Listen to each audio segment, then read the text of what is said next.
ஒரே விஷயம் தான் என் மனசை ரொம்ப பாதிச்ச ஒரு விஷயத்த சொல்லிட்டு போறேன். பொம்பளைங்க இருக்கிறாங்கல்ல, பெண்கள், உண்மையா சொல்றேன், ரூமி சொல்கிறார், பெண்கள் அன்பானவர்கள் இல்லை. ரொம்ப நுட்பமான ஸ்டேட்மெண்ட். அவர்கள் இறைவனிடம் இருந்து வந்த பரிசு பொருள். அவர்களிடத்தில் அன்பை மட்டும் எதிர்பார்க்காதீர்கள், அந்த பரிசு உங்களுக்கு வேறு எதையோ அள்ளித்தரும். ஞானிகள் பெண்களுக்கு அடங்கி போகிறார்கள் என்று பேசுகிறான் ரூமி. யோசிச்சு பார்த்தா, சொல்லுவதற்கு மிக கஷ்டமாக இருந்தாலும், புரிந்து கொள்வதற்கு ஏற்றுக்கொள்வதற்கு கஷ்டமாக இருந்தாலும், பெண்மை என்கின்ற விஷயம் இருக்கல, அது ரொம்ப அலாதியான சக்திங்க, அலாதியான விஷயம் அது. அந்த அலாதியான விஷயத்தை போற்றக்கூடியவர்கள். ஒரு செய்தியை சொல்றேன். நான் சமீப காலமா மன எழுச்சிக்கான வகுப்பு நடத்துகின்ற பொழுது, பிள்ளைகளிடத்தில் பேசுகின்ற பொழுது இதை சொல்லிக்கொண்டே இருக்கிறேன். முடிந்தால் நீங்களும் ஒரு முறை இதை நினைவுபடுத்திக் கொள்ளுங்கள். தெரிந்தவர்கள் நினைவுபடுத்திக் கொள்ளுங்கள், தெரியாதவர்கள் தெரிந்து கொள்ளுங்கள். சில விஷயங்கள் நமக்கு ஏதாவது ஒன்று கற்றுக் கொடுக்கணும்.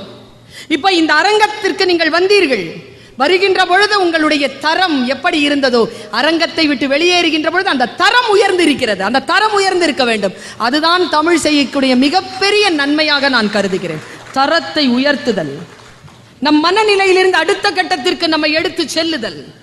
பாருங்க, எப்பவுமே நான் யாரையும் அம்மான்னு அழைப்பேனே தவிர என் அம்மா பக்கத்தில் யாரையும் விட மாட்டேன். அம்மா அல்டிமேட்.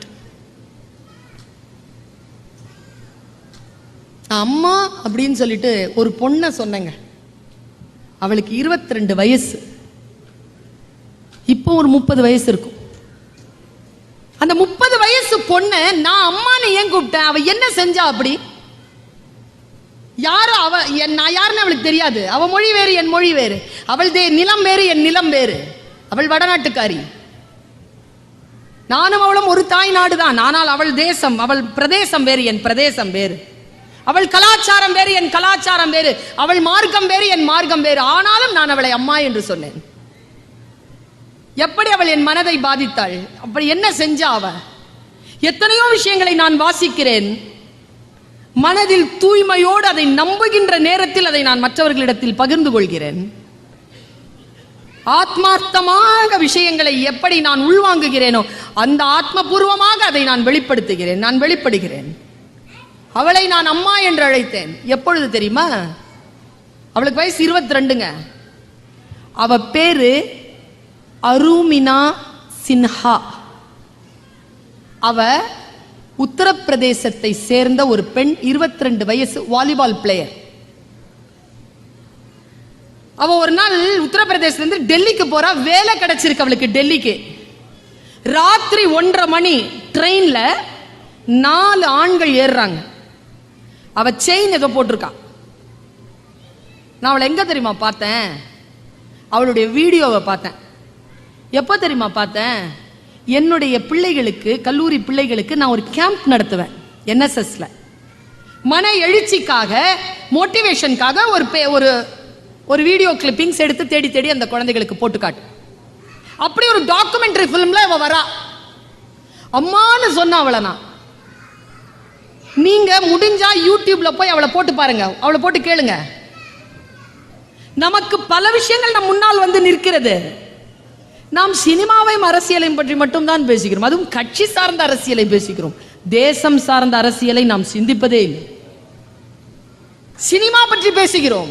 சினிமா என்பது நம்முடைய வாழ்க்கையின் கலாச்சாரங்களில் ஒன்று. அது சிறப்பாக இருக்க வேண்டும் என்ற அக்கறையோடு நாம் அதை பார்ப்பதில்லை. கேளிக்கையாக பார்த்து கடந்து போகிறோம். யோசிச்சு பார்க்கிறேன் நான். அந்த பெண் அவ பேட்டி கொடுக்கிறா. என்ன ஆச்சு தெரியுமா? 4 பேர், அவ ஹிந்தியில பேசுறாங்க. எனக்கு ஹிந்தி தெரியும், அதனால் எனக்கு புரிகிறது. கீழே ஸ்க்ரோலிங் போயிட்டு இருக்கு இங்கிலீஷ்ல. முடிஞ்சா ஹிந்தி தெரியாதவர்கள் ஸ்க்ரோலிங்ல தெரிஞ்சுக்கோ. அவ பேசுறாங்க. அவ என்ன பண்ணிருக்கா? ட்ரெயின்ல டிராவல் பண்ணிட்டு இருக்கும்போது ராத்திரி 1:30 மணிக்கு 4 பேர் ஏறுறாங்க.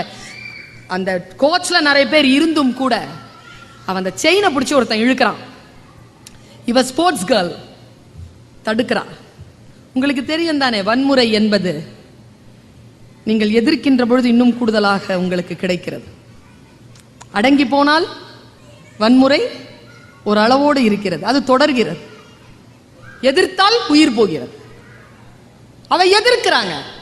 4 பேர் என்ன தெரியுமா பண்ணாங்க? அவளை பிடிச்சி இழுத்து ஆளை சின்ன பின்னமாக்கி அவளை சவமாக்கி அவளை ராத்திரி 4 மணிக்கு அவளை கொண்டு போய் அவள் போராடுறாங்க. 4 மணி வரைக்கும் போராடுறாங்க. அவளே சொல்றா, இத போராடி கொண்டு போய் அவளை கரெக்டா அந்த கதவு கிட்ட கொண்டு வந்துட்டாங்க. அவ எவ்வளவோ போராடுறா, முடியல. கதவுல இருந்து அவளை தள்ளி விடுறாங்க. ஓடுற ட்ரெயின்ல இருந்து விழறா 4:30 மணிக்கு. கீழே விழுந்துட்டு அவ சொல்றா, அவளுக்கு அவ ஜீன் போட்டிருக்கா, ஒரு காலை தொட்டு பார்க்கறாளாம், கால் செதஞ்சு இருக்கான், காலா தெரியலையாம். இந்த ரைட் காலை தொட்டு பார்க்கறா, எலும்புகள் துருத்திட்டு இருக்கான். எப்படியோ எழுந்து நின்னு கிராஸ் பண்ணலான்னு போனா இன்னொரு ட்ரெயின் வந்து அடிச்சிருக்கு. முதுகு தண்டு உடைஞ்சு போய் விழறா. அவ சொல்றா, அடுத்த நாள் சாயந்தரம் 5:30 மணிக்கு தான் அவளை ரெஸ்கியூ பண்ண வந்திருக்காங்க. பரேலி ஹாஸ்பிட்டல் அவளை கொண்டு போய் போடுறாங்க. நான் நாய்களை விரட்டி கொண்டிருந்தேன்ங்கிறா, அன்கான்சியஸா ஆயிடக்கூடாதுங்கிறதுனால அவளை கொண்டு போய் போடுறாங்க. 5:30 மணிக்கு சாயந்தரம். டாக்டர்ஸ் வந்து சொல்றது என் காதல விழுது, அனிஸ்தீஷியா இல்ல, ஆப்ரேட் பண்ண முடியாது, ஆப்ரேட் பண்ணலன்னா 2 காலையும் எடுக்கணும், ஆப்ரேட் பண்ணா 1 கால் எடுத்துடலாம். அந்த அம்மா சொல்லுச்சான், காலையில 4:30 மணிக்கு விழுந்தேன், சாயந்தரம் 5:30 மணி வரைக்கும் இந்த வலியோட இருந்தேன், இதை விடவா வலிச்சிட போது, எனக்கு 1 கால் வேணும், அனிஸ்தீஷியா இல்லாமலே 1 காலை எடுங்கிறா. அன்னைக்கு ராத்திரி அவளுக்கு ஆபரேஷன் நடக்குதுங்க. நான் எங்க யோசிக்கிறேன்னா, ஆபரேஷன் நடந்து முடிஞ்சு முழுக்க அடுத்த நாள் காலை 10:30 மணிக்கு தான் அனிஸ்தீஷியா வருது. அனிஸ்தீஷியா கொடுக்குறாங்க. 3 நாள் மயக்கத்துல இருக்கா, விழிச்சிருக்கா. அவன் தாய் மாமா வந்தானா, வந்து பார்த்து சொன்னானா, இந்த காலில் ஃபுல்லா பிளேட், முதுகு ஃபுல்லா பிளேட், இந்த கால் இல்லை, 1 கால் இல்லை. தாய் மாமா சொன்னானா, ஏய் நீ ஸ்போர்ட்ஸ் பொண்ணுல, மலை ஏறது உனக்கு பிடிக்கும் தானே, எவரெஸ்ட் ஏறியான்னு கேட்டாரான். அவன் சிரிச்சாலாம், கால் போயிடுச்சே மாமா, முதுகு தண்டு உடஞ்சிருச்சே, நான் என்ன பண்ணுவேன்? மலை ஏறுறதுக்கு, எவரெஸ்ட் மலை ஏறுறதுக்கு 2 கால் வேணாம் அப்படின்ட்டு போயிட்டாராம். அந்த ஒரு சொல் போதுமானதாக இருந்ததுன்னு பேசுறாங்க. அவ ஒரு சொல் போதுமானதாக இருந்தது. உங்களுக்கு ஒரு விஷயம் தெரியுமா? 3 மாசத்துல கேலிபர் ஷூ போட்டுக்கிட்டு 3 மாசத்துல இருந்து அவ எவரெஸ்ட் ட்ரைனிங் போறாங்க. 2011 மார்ச் மாசம் அவளுக்கு அடிபடுது. 2013 மே மாசம் 21ஆம் தேதி எவரெஸ்ட் ஏறிட்டா. எவரெஸ்ட்ல உட்காந்துக்கிட்டு இந்த பேட்டி கொடுக்குறா. அவ ஒரு டயலாக் சொன்னாங்க, ஒரு ட்ரெயின்ல அடிபட்டு அவ இப்படி கடக்கிறா பாருங்க, அதை பார்க்க முடியாது உங்களால, உடம்பெல்லாம் சீவி சின்ன பின்னமாய் முகமெல்லாம் வீங்கி ப்ளூவா கிடக்கிறா. போட்டோ இருக்குதுல.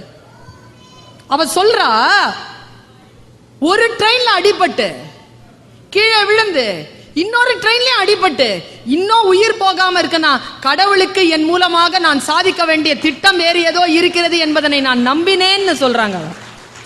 சொல்லிட்டு நான் எங்க தெரியுமா அவளை அம்மான்னு கூப்பிட்டேன். இதுக்கெல்லாம் அம்மான்னு நான் கூப்பிட மாட்டேன். ஏன் தெரியுமா? இங்க இருக்கக்கூடிய எல்லா பெண்களும் ஆண்களும் அருமினா சின்ஹா தான். நினைச்சோம்னா எவரெஸ்ட் ஏறிடுவோம். ஏன் நான் ஜித்தா வரல? ஏறிடலாம். எந்த உயரத்திற்கும் யாரும் ஏறலாம். ஆனா நான் அம்மான்னு அவளை அழைச்ச அந்த வினாடியை சொல்லிட்டு நான் நிறைவு செய்யறேன். நாம் எல்லோரும் தயங்குகின்ற ஒரு இடத்துல நம்மளை அப்படி விடுதலை பண்ணாங்க. அவ என்ன தெரியுமா? அவ அந்த பேட்டி முழுக்க எவரெஸ்ட் மலையிலேருந்து எடுக்கிறா. காலை அடிச்சு அடிச்சு சொல்றாங்க, இது பிரச்சனையே கிடையாது, இதெல்லாம் ஒரு பிரச்சனையே இல்லை, அடியெல்லாம் ஒரு பிரச்சனையே இல்லை அப்படிங்கிறா. என்ன சொல்லிக்கிட்டே இருக்கா. அவ அடுத்த ஷாட் பார்த்தா அவ முழுக்க முழுக்க அந்த இன்டர்வியூவை 3 இடத்துல கொடுத்துருக்கா.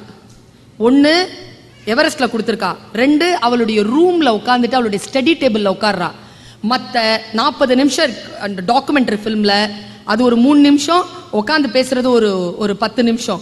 மீதி இருக்கக்கூடிய அரை மணி நேரம் அவன் எங்க இருந்து தெரியுமா அந்த பேட்டி கொடுத்தா? ரயில்வே ட்ராக்ல இருந்து. நீங்களும் நானும் எவரெஸ்ட் மலை ஏறிடலாங்க, ஆனா எங்கே தோல்வியுற்றோமோ, எங்கே நாம் அடிபட்டோமோ அந்த இடத்தை வந்து சந்திப்பது நம்மால் முடியாதுங்க. அவ அந்த இடத்தை சந்திச்சாங்க. அந்த இடத்தை சந்திச்சுட்டு காட்டி காட்டி சொல்றாங்க, இந்த ட்ராக்ல தான் என் உயிர் போச்சு, இந்த ட்ராக்ல தான் நான் மானம் இழந்து கிடந்தேன், இந்த ட்ராக்ல தான் என் கை கால் உடைஞ்சு கிடந்தேன், இந்த ட்ராக்ல இருந்து தான் நான் எவரெஸ்ட் ஏறினேன். இந்த ட்ராக்கை இன்னைக்கு நான் பார்க்கிறேன். இந்த ட்ராக் கிட்ட நான் சொல்றேன், நான் ஜெயிச்சிட்டேன், உன்னை என்னால் தோற்கடிக்க முடியவில்லை, நான் ஜெயிச்சிட்டேன்னு சொன்னாங்க. நாம் எங்கே தோற்றோமோ அந்த புள்ளியிலிருந்து தான் நாம் ஜெயிக்க முடியுமே தவிர, தோற்ற இடத்திலிருந்து தப்பி ஓடி வந்து வேறு இடத்தில் ஜெயிப்பது என்பது ஒரு காலமும் வெற்றி ஆகாது என்பதனை அருமினா சின்ஹா சொன்னதனால் நான் அவளை அம்மா என்று சொன்னேன். ஏனென்றால் என் தாய் எனக்கு சொல்லி தந்தாள், யார் உன்னை அவமானப்படுத்தினாலும் அந்த உதடுகளிலிருந்து தான் நீ பாராட்டை வாங்க வேண்டுமே தவிர அவர்களை எதிர்த்து விட்டு அப்புறம் செல்லுவது அல்ல உன் நோக்கம் என்று சொல்லி தந்த காரணத்தினால் சொல்லுகிறேன்.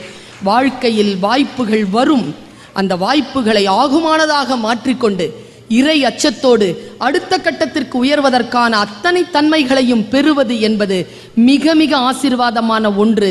நாம் வேறு யாரோ ஒருவருடைய வெற்றியை தான் வேடிக்கை பார்க்கிறோம். அப்படி இல்லை. வாழ்க்கை எல்லோருக்கும் ஒரே வினாத்தாளை கொடுப்பதே இல்லை. முகங்களைப் போல அவரவர்களுடைய வாழ்க்கை வித்தியாசமானது. வித்தியாசமான வாழ்க்கையை நம் போக்கில் நாம் மன உறுதியோடு சந்திக்க வேண்டும். அதற்கான